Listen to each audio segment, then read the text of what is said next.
Hi there, I'm Stephen Durkin, CEO of AusIMM, and my great pleasure today to be having a conversation as part of our leading conversation series with the iconic Isobel Clark. And you may well roll your eyes, Isobel, but there is absolutely no doubt that you are an iconic figure in the mining industry.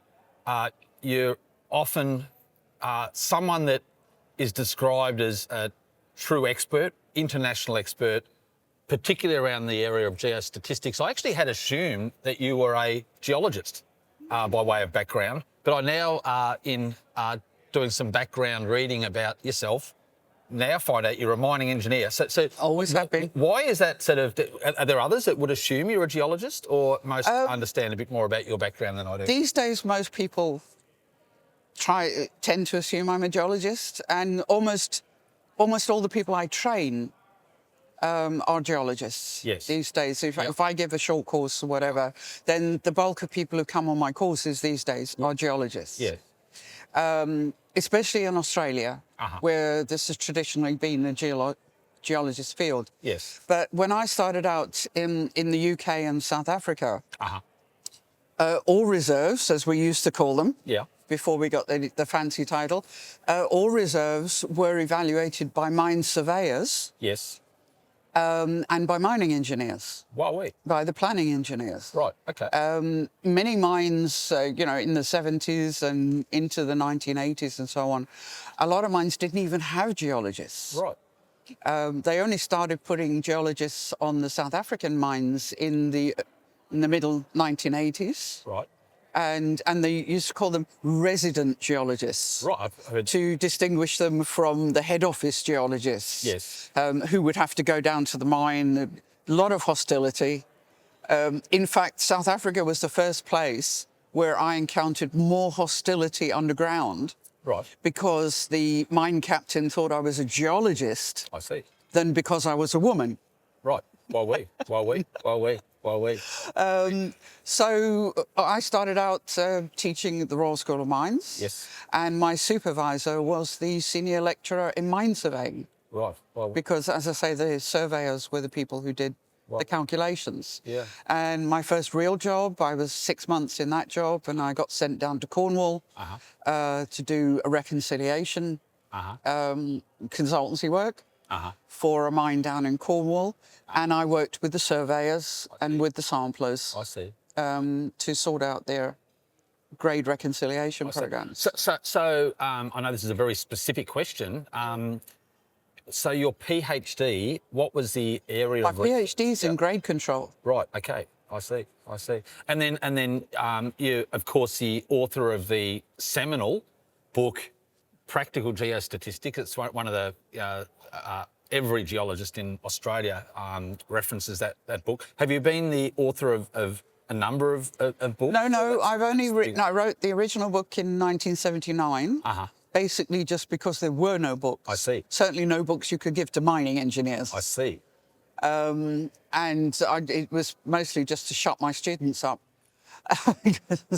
I'd been teaching 7 years by the time I wrote that book. I see. Right. So it's a very small book, and it basically just covers what I taught the mining engineers back then. I see. And then in 2000, my co-author in the States and we wrote a much bigger volume, which is much broader and does all the foundational work as well. I see. And that's based on the courses that I taught at the University of the Witwatersrand in the 1990s. Yes. So that was released in 2000, so that's 25 years ago. So that's at the University of Wits, as many people would know. And how long were you at Wits University? I was there 9 years. 9 years. Okay. 9 years. I took over from Donnie Cricker when he retired. I see. Yeah. So, I was there only last month, and it's it's just their commitment to the mining school and being what they describe as the biggest mining school in the world. Well, of course, the mining school at Wits is actually older than the university. Yeah, I saw that. Yes. Yes. Right. It goes back. So I was there for the school centenary in '96. Yeah, and Johannesburg, of course, which is where the university is, geologically fascinating in its own right. Absolutely. Maybe tell us a little bit about kind of the geology of the area. It's kind of essentially built on kind of the side of an old volcano. Well, basically the Wits Basin, nobody's quite sure as I understand it, you get any three geologists together and you have an argument that will go on for a week. There's a joke there, I think. Yeah. But in my simplistic mining engineer way, the Wits Basin, what they call the Wits Basin, is actually gigantic. Yes. It's hundreds of kilometres wide. Yes. So if you look at it sort of in a schematic, it looks like a crater. But it's hundreds of kilometres wide, yes, so it's not volcanic. I see. Right. Nobody's quite sure what the hell it is. Yeah. There's lots of different competing theories as to how the Wits became the Wits. So basically, you've got like the rim of a crater. You know, like hundreds of kilometres. I've seen the maps. And then the basin goes down. Yes. And then in parts of that basin, there has been then volcanic uplift. So whole blocks of it have been shoved back up. So you get, for example, the Velcom area, which is right in the centre of the basin, where the reefs are up to 4 kilometres deep. I've heard that, yeah, right. Wow. But that's because they've been uplifted. Yes. The actual floor of the basin is much, much deeper than that. I see, right. Oh, and then you get a lot of mines around the rim. I mean, it was discovered in Johannesburg because that's where it comes to the surface. I see, right, well, and Witwatersrand actually means white water ridges. I see. Because that's what it looked like when the sun shines on the ridges around Johannesburg. They sparkle as it like waves on the ocean. I see. And that's where the name Witwatersrand comes from. Well, I didn't hear that, so I saw a lot of the geological surveys and maps, but that's a fascinating part of history in that part of the world. There's so much we could talk about. I'd like to try to move quickly to get you to tell a few stories about your perspective in the industry. Okay. Before I did, I wanted you to just explain to those tuning into this conversation a little bit about the history of APCOM, what APCOM is. And you've been coming to the APCOM conferences, which are held every 2 years. These days, every 2 years. Every 2 years since the 61. The inception was 61. I was in high school at that point, so not my generation. The reason APCOM was set up in the first place was for many years. You could not go to a mainstream mining conference with a paper about computer applications. Yes.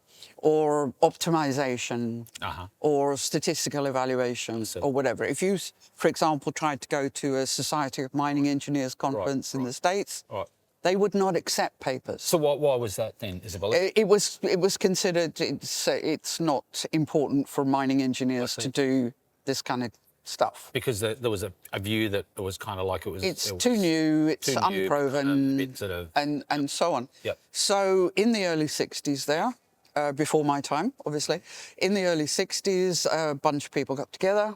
4 universities, I think, out of the US, yes. It actually even predates mathematical geology, which wasn't... It's 1968, I think they invented mathematical geology. In 1961, a whole bunch of people got together and said, you know, nobody's going to accept our sort of subjects. You know, we want to talk about this stuff, so let's just have our own conference. So it was kind of a bit niche, kind of when it was Absolutely. Very niche, actually. Absolutely, very niche. So when I came along, my first APCOM was the 14th APCOM. In those days, it was every year. And it was 1976 was the 14th APCOM. So this is, have you counted up how many APCOM conferences? Oh, please. And as I say, I couldn't offer at a mining conference to talk about geostatistics or grade control or anything like that. So APCOM was the forum. So I went 76, 79, 82, 84, 86, 89, kind of lose track a bit after that. Got it. But, you know, quite a few since then. And we actually went through a bit of a dip.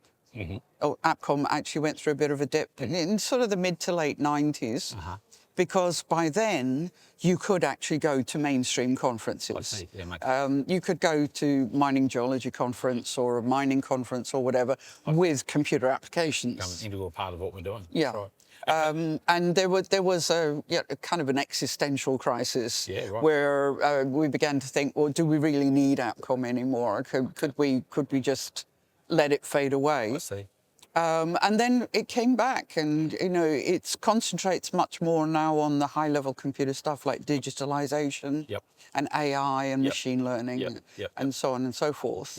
But this is a good turnout. My first APCOM, we had 250 people. Here you have 240, so that's right. we're right on track. And we've got delegates here from 19 countries around the world, so it's very international. In fact, somebody was asking me last week, is this a real international conference? And I said, oh God, yes. That's right. Yes. So 70 of the 240 delegates here from overseas. Every continent represented, apart from Antarctica. Not sure if that's on the... Well, I'm not going to live there just so you can do your statistics. And for the benefit of those tuning in and not familiar with APCOM, the acronym stands for Application of Computers and Operations Research in the Minerals Industry. The conference is now held every 2 years. 2 years. Every alternate year outside of the US, every other conference is held in the US. So we feel very privileged to be hosting APCOM here in Perth this week. So how would you categorise, when you describe that incredible journey, I think everyone will be fascinated to hear, it's gone from being niche to an integral part of the future of our industry. Most people would expect that. So machine learning, AI, digitalisation, where do you see our industry at, Isobel, in terms of this journey? Are we just at the start of the journey from your perspective, or are we? Is the journey, you can't kind of categorise it in that way from your? I really don't know. If you'd asked me that question 50 years ago, I can't. I'd never have been able to imagine that we'd have come this far. Computers have changed so much. And it's an exponential curve. So who knows? Who knows where it'll be in another 10 years? I like that perspective. So you're saying the possibilities are almost beyond comprehension. They're kind of almost impossible to imagine, as opposed to saying there's a finite endpoint and we're here on the journey. I don't think there's an endpoint. No, right, got it. One of the things we've got to be very careful of, in my opinion, is not to take the human element out of it. There's a lot of people who'd love to have systems where you can literally go out and do your drilling on site, come back to an office, pour the data into the computer and walk away. And I don't think that that's ever going to happen. Got it. At least I hope it's never going to happen.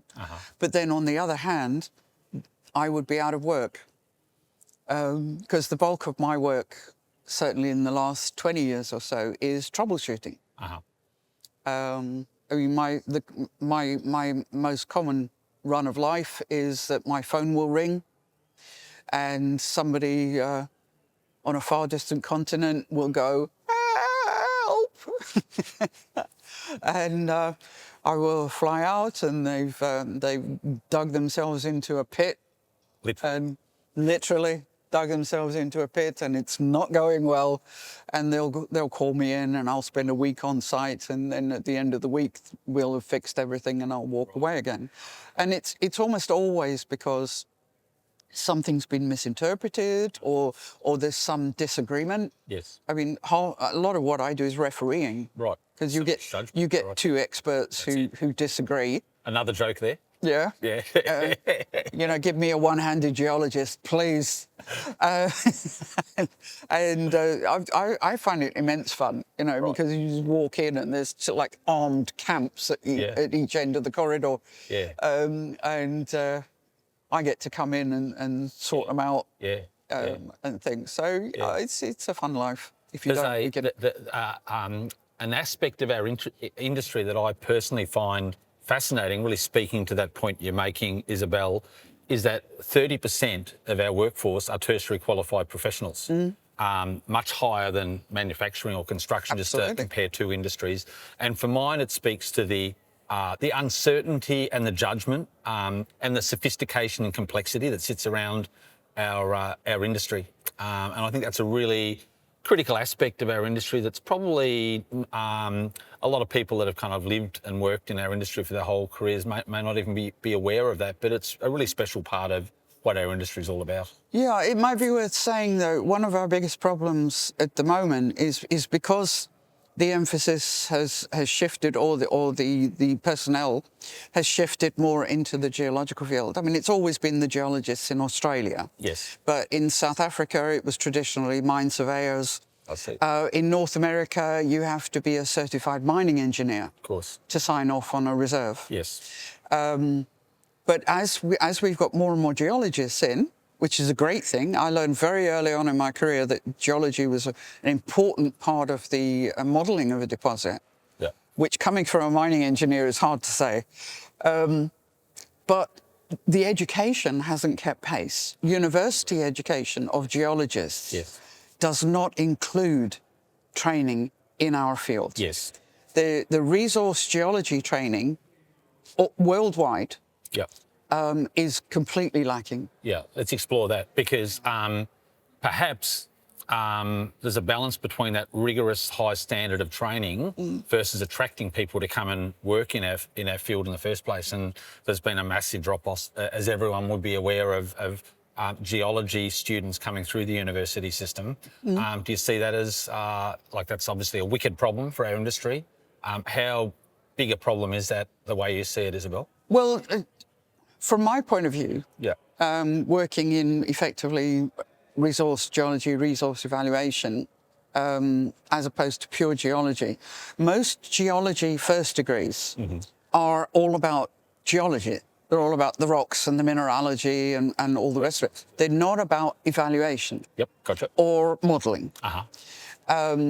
Mining engineers, on the other hand, who these days don't actually do this kind of work to any great extent, mining engineers are well trained in evaluation techniques. Every mining engineer degree has a solid course on technical evaluation, economic evaluation, and so on. So we train the mining engineers to do this job. Right, yep.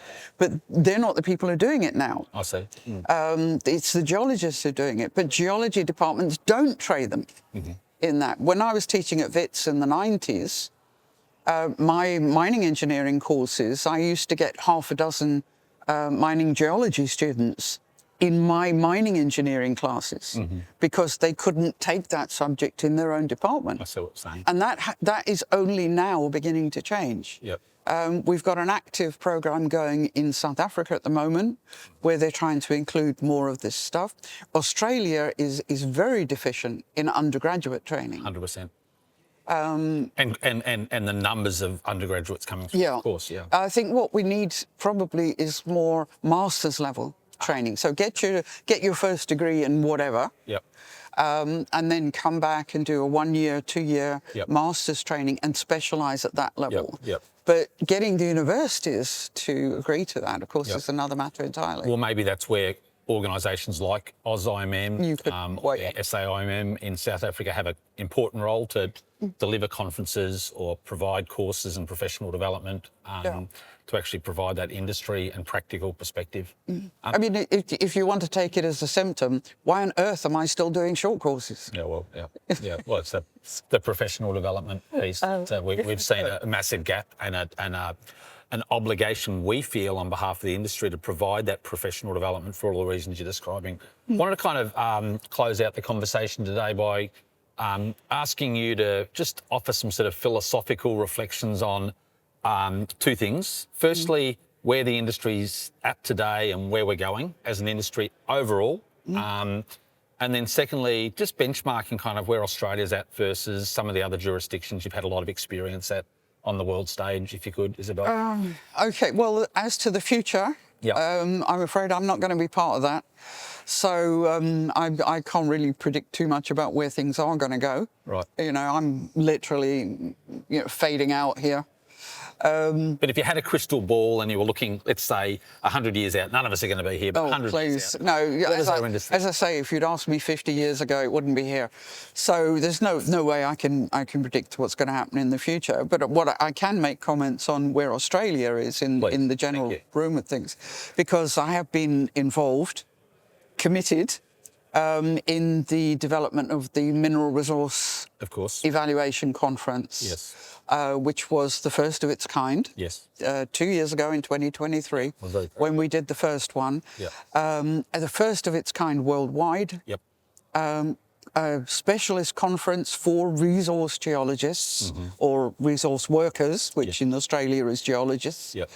You know, very much an interactive conference, very much a debating conference. It was not a really special. I'm only giving a paper because I won't get my expenses if I don't type thing. I've never seen so many people at a conference so engaged. Absolutely. You could kind of, everyone was there with their pens out, writing stuff down. And you're a massive part of that success of that first conference. And the turnout, I mean, 500 people. Yep. We were hoping for 150 Yep. on the first one. Yep. And we've had 500 for both of them. Yes. And I do have to possibly explain that I have never been on a conference committee before. I heard that. And we're very, very appreciative. I only joined because I loved the idea and I really wanted to be involved in that. Yep. So I'm taking a step back now. Having seen 2 successful ones, I'll just be in the audience the next time around.